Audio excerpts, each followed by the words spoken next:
Hey guys, welcome to my July manga haul. If you've seen my other videos, you'll be familiar with the series that I got in this haul.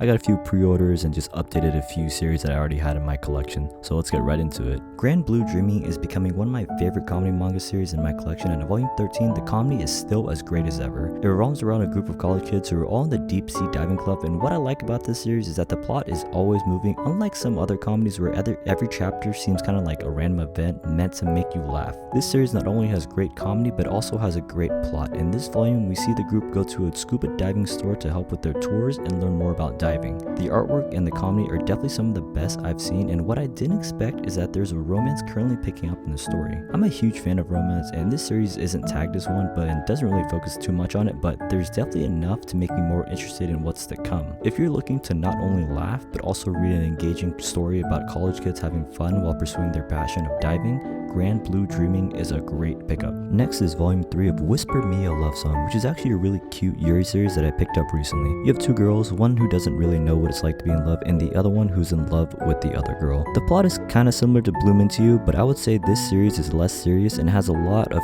cute, wholesome interactions between the two leads. This does have a linear progressing plot where in every chapter you see the budding romance between the two main characters. The plot does move kind of fast in my opinion, where anytime drama pops up in the series, it's resolved maybe 1 or 2 chapters later. This makes Whisper Me a Love Song the perfect read when you just want to relax and read some wholesome romance. I would recommend this series to any fans of Yuri or romance. Next, I got volume 14 of Konosuba, a hilarious and wildly popular light novel. This is a parody on the isekai genre, where it's a genre where someone is transported to a new world. I actually haven't got the chance to read this volume yet, so unlike everything else in this haul, I can't give my exact thoughts. This is nearing the end of the series, so I'm hoping the plot starts to move more rapidly. The story is kind of a slice of life, but there's definitely character and plot progression. I think the best part of this series is how likable all the characters are, and the author does a good job of creating memorable characters. It was recently announced that a new anime project was releasing for Konosuba, and it had fans erupt with excitement. If you're worried that reading the light novel would not be as good as watching anime, I personally don't think that'd be an issue that you'd run into. Both are different mediums of entertainment, and anime will definitely be more visually entertaining, but the comedy and pace of light novels are still as great as the anime. To be honest, I was a little underwhelmed by the last volume, not because it wasn't fun to read, but I just felt like the character and the story were not progressing at all, so I'm hoping this volume will. If you're looking for a great comedy series, you can't go wrong with Konosuba. Chainsaw Man continues to be one of my favorite action manga in my collection, and volume 5 continues with the adventure of Denji and the Chainsaw Devil. As one user on my anime list perfectly puts it, Chainsaw Man is a perfect blend of brutal, bloody art, profound characters, with a serious but chaotic plot. Chainsaw Man is seriously just a joy to read. There's a perfect blend of action and comedy to make it a very compelling shonen series.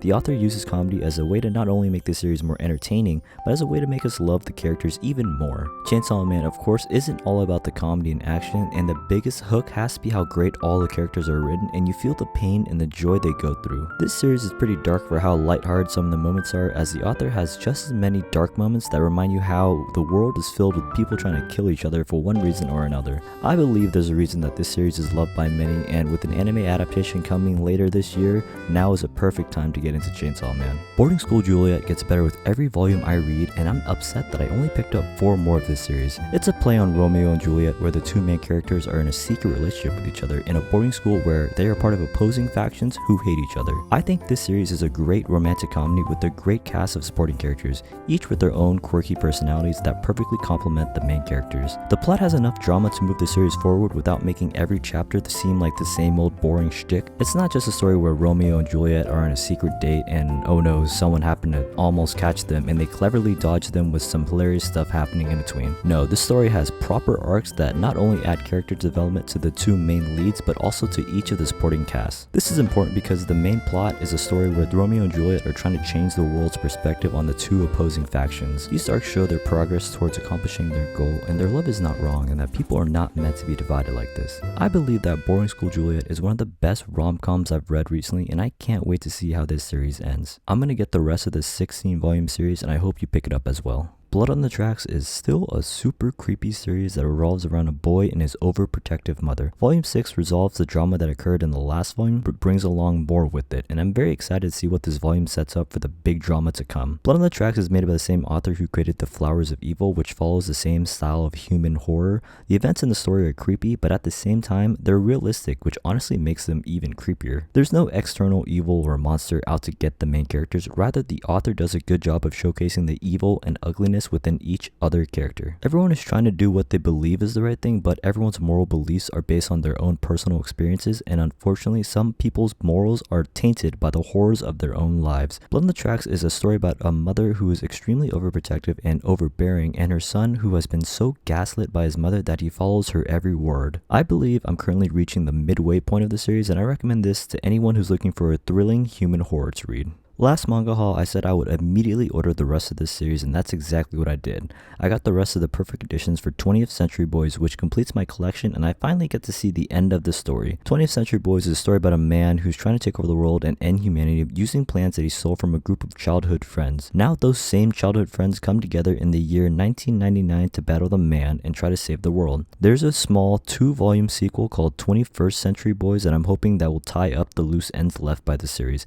In my opinion, I thought this series was really good in the beginning, but as the series progressed, I kind of felt like the story was just dragging on longer than it needed. It kept on introducing new mysteries, and eventually in the end, I didn't even get all the answers, so I'm hoping the sequel will help clear those. I also binged this series, and sometimes it's better to slowly read a series 1 volume at a time, which allows for the mystery to be more interesting for you and the character's action to have more impact. Since I binged it and the mysteries were revealed a lot faster, maybe that affected my enjoyment, because in the end, I think it was a good series but not a great one. I still would recommend it for you guys to check out because it does do a great job of creating compelling characters, and the world building is some of the best I've ever seen in a manga. My Alcoholic Escape from Reality is the latest in my favorite author Naga Takabe's works. I actually got this earlier and meant for it to be in the June haul, but I completely forgot to put it in, so you'll hear my thoughts on the manga now. I thought this was another great addition to her series of auto-bio series on her life. Her first series, A Lesbian Experience with Loneliness, is one of the greatest one-shot manga series I've ever read, and it really resonated with me, so I became a big fan of her work. Her use of comedy to depict her life of depression and anxiety was something that I've never yet seen in a manga series, so I thought it was great that she was able to portray her vulnerabilities in a way that can connect to an audience. Her works are all about her life, and My Alcoholic Escape is no different, telling the recent time where she was put in a hospital for her recent alcohol addiction. Her artwork and paneling have improved dramatically since her first series. My Lesbian Experience has a 4-panel manga style, while My Alcoholic Escape employs more of a traditional style of paneling that you would see in other manga. You can also see here that the artwork is much better with more details compared to the simpler art of her earlier works. This series and this author has always been one of my top recommendations, and I really hope you guys give this a shot if you're interested in a real story about someone who struggles with their mental health. That's all for this haul. Thank you for watching, and I'm sorry that I haven't been posting as much as I used to. I've been kind of busy with some other things, but you can still expect one monthly manga haul at the end of about every month. So I'll see you in the next one.